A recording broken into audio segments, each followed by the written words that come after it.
आज मेरी एंगेजमेंट हुई थी। हाँ, अब सुनो ध्यान से। 5 जनवरी मेरा बर्थडे था बर्थडे। मेरे बर्थडे वाले दिन मुझे मालूम नहीं था कि मेरी मैरिज या एंगेजमेंट इस 17 जनवरी को हो जाएगी, कौन लड़की होगी कुछ पता नहीं था। लेकिन परमेश इसलिए जब वो गीत गा रहा था, गाना वो लाइन गाना अकेली 1 सेकंड के लिए बिना म्यूजिक चेंज किए, जो वफादार होगा वो वारिस भी होगा, मैं उसका खुदाबंद रहूंगा। अब 9 साल 10 साल मिनिस्ट्री में मैं वफादारी के साथ चला था और उसने कहा था जो वफादार होगा वो वारिस भी होगा। 5 जनवरी को मेरे को इतना मालूम था कि मुझे अब इस साल मैरिज करनी, होली स्पिरिट से ये इंस्ट्रक्शन है। मुझे ऐसा लगता था मैं मैरिज नहीं करूंगा क्योंकि मेरी सेवकाई में रुकावट ना आए, मेरी सेवकाई ऐसा ना रुक जाए, मैं ज्यादा काम करना चाहता हूं। लेकिन होली स्पिरिट ने बोला काम ज्यादा होगा अगर तुम मैरिज करेगा, नो प्रॉब्लम, तेरी डिस्ट्रक्शन सब चीजों को छोड़, बस मेरी बात को सुन। और आपको वो स्टोरी सब मालूम है कि फोटोज मंगाई, दैट्स इट, इसको देखो। उसके बाद 16 जनवरी को डिसाइड हुआ, 17 को जिस दिन डिसाइड हुआ उसके अगले दिन एंगेजमेंट थी।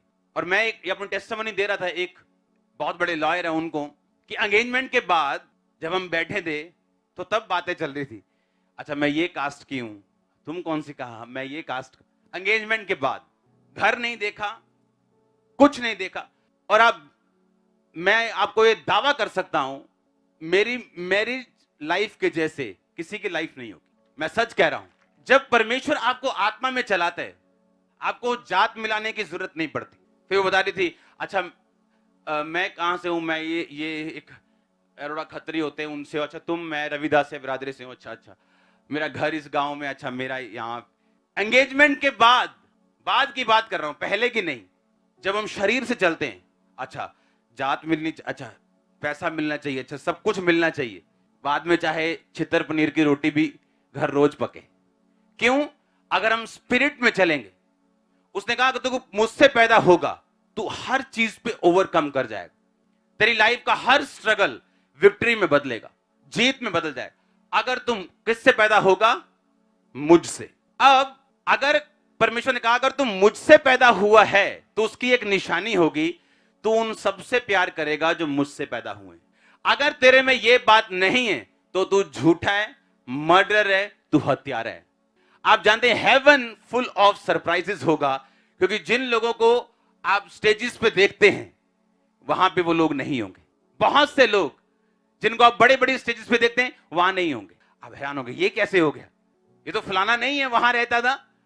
और आपको मालूम होगा कि ये स्वर्ग में है ही नहीं। सामने से हालेलुया बोल के सरमन देना या मिनिस्ट्री करना या गाना या बैठना या बिलीवर बनना या वॉलंटियर बनना, इस बात से आप स्वर्ग नहीं जाते जब तक आप अंदर से अपने भाई से प्यार नहीं करते। और आज इस चीज में लोग फेल हो चुके हैं, टोटल फेल। और परमेश्वर क्या कहता है? और नुकसान किसका है? नुकसान उसका नहीं जिससे नफरत की जा रही, वो हमेशा आपको बढ़ता मिलेगा। नुकसान उसका है जो नफरत कर रहा है, क्योंकि परमेश्वर ने कहा फिर तुम में अनंत जीवन नहीं रहेगा। जब वो अपने फाइनेंस में चलेगा उसको तरह तरह के एक्सक्यूज मिलेंगे। अच्छा ये अगर ये होता ना तो फिर आप चक देना ही कम, जे ऐदा होंदा ना यार फिर सेट हो जाना ही कम। अपनी फैमिली में, अपनी लाइफ में, अपने आसपास उसको वो कभी वो रिलीज, वो ब्लेसिंग, वो फ्लो कभी नहीं मिलता जिसकी वो एक्सपेक्टेशन रखता है परमेश्वर से कि ऐसा मेरी लाइफ में हो या मेरी फैमिली में हो या मेरे फाइनेंस में हो या मेरी मिनिस्ट्री में हो। उसको कभी ऐसा नहीं मिलता, क्योंकि अनंत जीवन, इटर्नल लाइफ जो सिर्फ स्वर्ग से शुरू नहीं होती, जिस दिन आप क्रिश्चियन बनते तब से शुरू होती। वो आपके फाइनेंस में फ्लो करती, आपके शरीर में फ्लो करती, वो आपके परिवार में फ्लो करती, आपके मानसिक जीवन में फ्लो करती, स्पिरिचुअल लाइफ में फ्लो करती। और जब वो आपकी लाइफ में फ्लो करना शुरू करती है, आपकी लाइफ में लाइफ बढ़ती, आप जीवित होते हैं अपनी हर एक पहलू में, हर एक चीज में आप जीवित होते हैं। और जब आप बैर करते हैं, नफरत करते हैं, वो आप नहीं जानते वो चीजें गायब हो जाती। आप दुनिया के सामने वही रहते हैं, आपकी शक्ल चेंज नहीं होती, पर आपकी स्पिरिचुअल पोजीशन जो है वो बदल जाती। परमेश्वर ने कहा अगर तुम भी अपने प्रेम करने वालों से प्रेम करो और जो तुमसे प्यार नहीं करते उनसे नफरत करो, तो तुम में और अन्य जातियों में मैं कोई फर्क नहीं समझता। आज बड़ी बड़ी बातें करने से ये बेटर है कि कलीसिया अपने बेसिक में चले। एक मकान पे अच्छे से अच्छा पेंट, अच्छे से अच्छा ईंटें, सरिया, अच्छा फर्नीचर, बेस्ट सीलिंग लगा के अगर उसका बेस कमजोर छोड़ दोगे तो एक दिन उल्टा और शर्मिंदगी होगी, क्योंकि लोग बोलेंगे कि क्या बेस्ट से बेस्ट सामान लगाया लेकिन मकान ढह गया। इससे अच्छा यह कि लोगों की परवाह ना करते हुए अपना बेस स्ट्रांग करो, चाहे वो घर थोड़ी देरी से बने, मुश्किल बने, लेकिन जब वो बन जाए वो एक सदा का घर हो। और ऐसा करने के लिए प्रभु ने आपको अपने पास बुलाया। परमेश्वर ने कहा अगर तुम मुझसे प्यार करोगे तो मुझसे जो जन्मा है तुम उससे भी प्यार करोगे, चाहे वो तुम्हारे साथ सेम विश्वास नहीं शेयर करता तो भी, उसकी डॉक्ट्रिन थोड़ी अलग हो तो भी, अगर वो तुम्हारे साथ सहमत नहीं है तो भी। पर कहता अगर तुम बैर करते हो तुम एक मर्डरर हो। परमेश्वर तुम्हें एक मर्डरर की निगाहों से देखता है। आज प्रॉब्लम पता क्या है चर्च में? आज प्रॉब्लम यह है कि जब एक पापी चर्च में आता और छाती पीट के बोलता, रो के कहता खुदावन मैं पापी हूं, और लिखा चुंगी, एक बंदा आता और बोलता है कि परमेश्वर ये चुंगी लेने वाला जो कह रहा है ना मैं पापी हूं, मैं इससे बड़ा अच्छा हूं। आप प्रेयर कर दिया, पता हम प्रेयर करते हैं, पता है दान कितना देते हैं, और परमेश्वर ने कहा वो धर्मी और तू, हम जितना मर्जी अच्छा काम कर लें, जब तक हमारा टीचर हमारी कॉपी चेक करके उस पर गुड नहीं लिख देगा तब तक वो सस्पेंस बना रहता है। जब तक हमारा टीचर उस पर वेरी गुड नहीं लिखता, उसे पास नहीं करता, तब तक वो पास नहीं। आज जब हम बेसिक भूल जाते हैं और बड़ी बड़ी बातें करना शुरू कर देते हैं, एंड में शर्मिंदगी कुर्सी पर बैठ के उन लोगों का इंतजार कर रही है, उनको मालूम नहीं, क्योंकि ये होगा, क्योंकि अनंत जीवन किसी हत्यारे में नहीं रहता। वो लाइफ नहीं रहती जो आपकी हड्डियों में बहनी, वो लाइफ नहीं रहती जो आपके फाइनेंस में बहनी, आपकी लाइफ में, फैमिली में बहनी, वो लाइफ नहीं रहेगी आपकी लाइफ में अगर आप बैर करेंगे तो। इसका मतलब यह है, प्रकाशित वाक्य एक ऐसी पुस्तक है जिसको आप मान नहीं सकते पूरा, क्योंकि ये एक प्रोफेटिक बुक है। ये तो होना है अभी, ये सिर्फ पढ़ने से ही आपको ब्लेसिंग मिलती है, बोलने से ही ब्लेसिंग मिलती है, इसको सिर्फ देखने से ही ब्लेसिंग बाइबल कहती है आपको मिलती। जब आपने ये वचन पढ़ा एक्चुअली आप ब्लेस हो रहे हो सिर्फ पढ़ने से। ये इस बुक की खासियत है। उसने कहा जो जय पाए, इसका मतलब ये एक चॉइस, ये एक चुनाव है जो आपको करना है।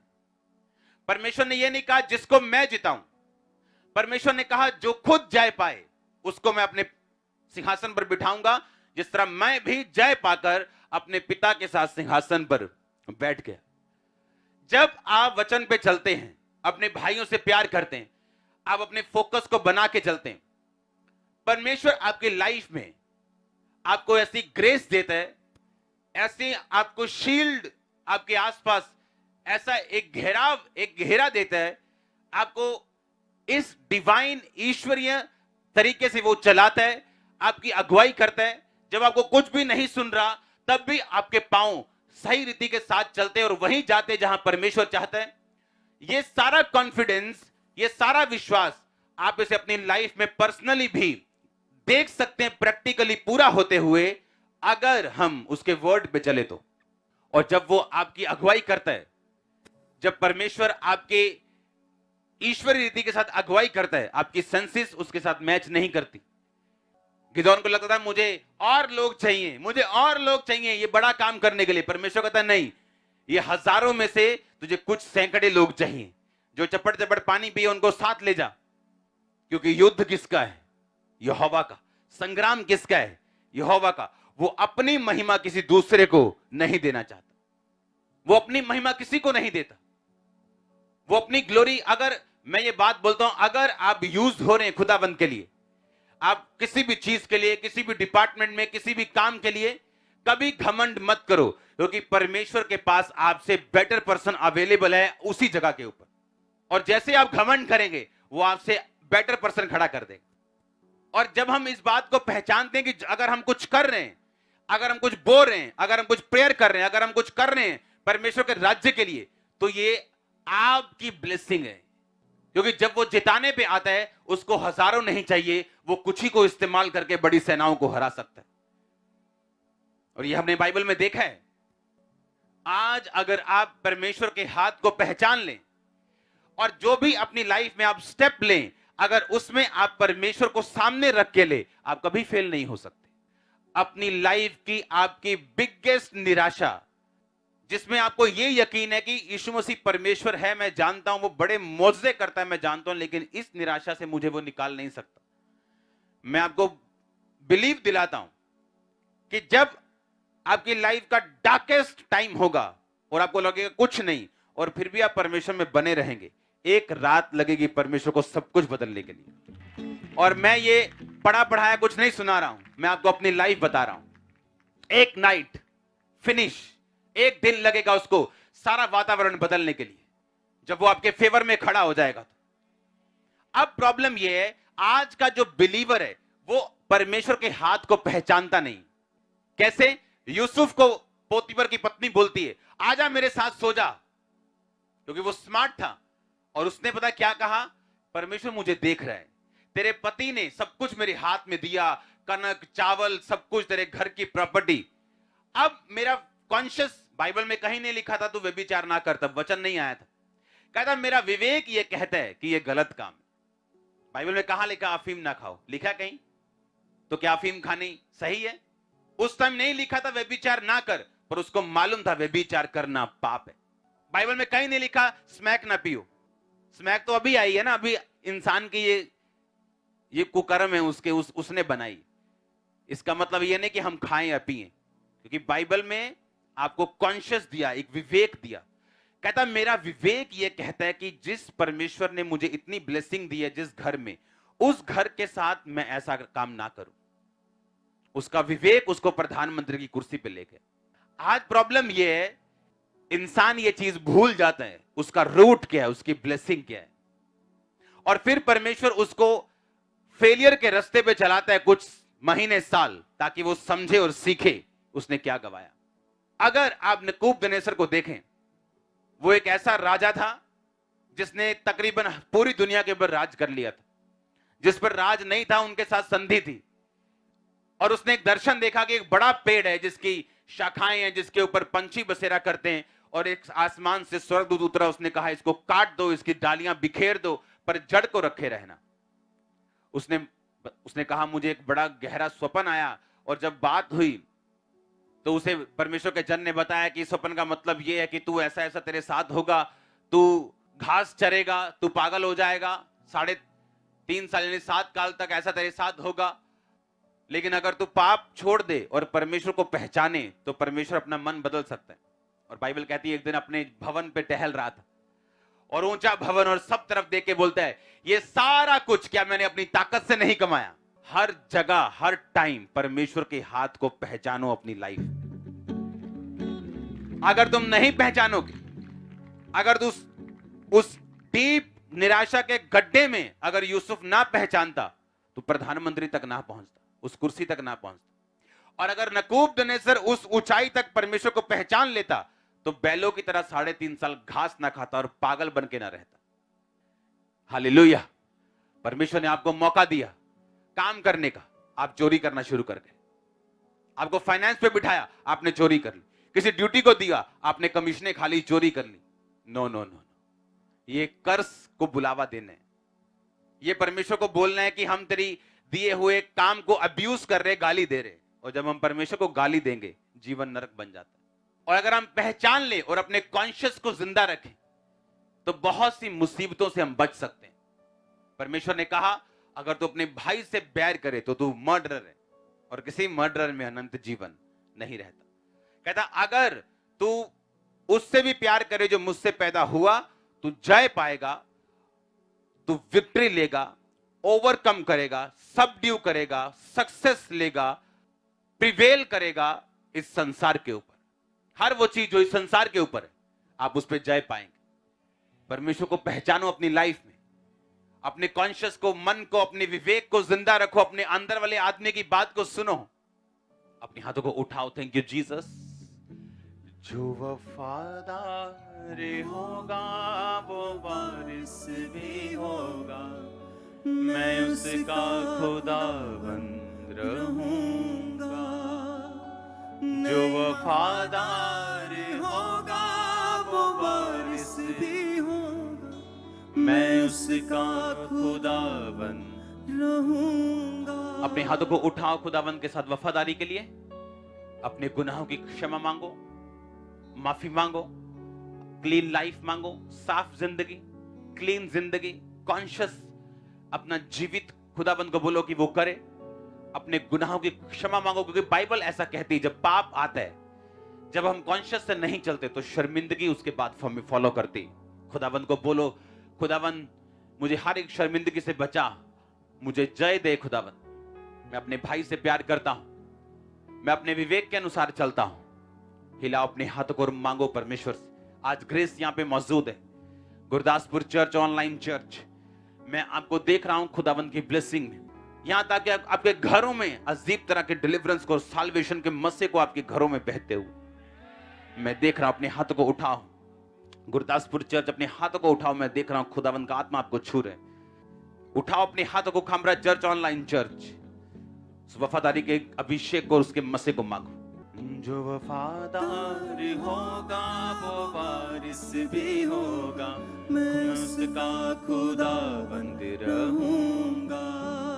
जो वफादार होगा वो वारिस भी होगा. मैं उसका खुदाबंद रहूंगा. नई उस जमीन में, नए आसमां में, बेटा मैं तुझको कहूंगा. नई उस जमीन में, नए आसमां में, मैं बेटा मैं तुझको कहूंगा. बेटा मैं तुझको कहूंगा.